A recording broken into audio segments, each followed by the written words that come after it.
love editing, but I've kind of almost looped back around the other way where it's not that I dislike editing, but it's almost like I'm now like trying to find the other side of the puzzle or something.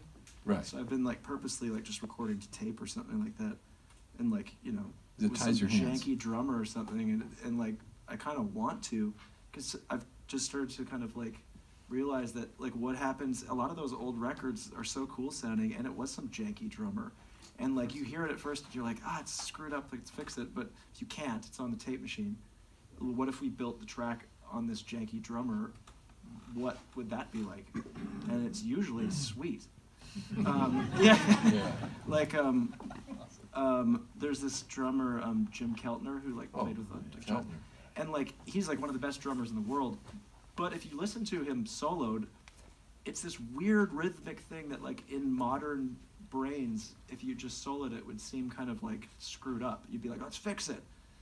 I just did a record where he was the drummer on it, and like we all were kind of in the room like, oh man, like should we fix it after? But we were saying, let's stay the tape. And it wasn't like it was bad at all. It felt cool, but it was weird, weirder than we're used to, like in modern society. Yeah. And we built it on it, and the track is so much cooler than like anything that it would have possibly been if I'd moved one note. So I mean, I'm super into not editing now. So it's and the DNA of the track now. And another way of editing that I've been into lately is like tape loops and stuff like that. Like find like a cool bar or something like that.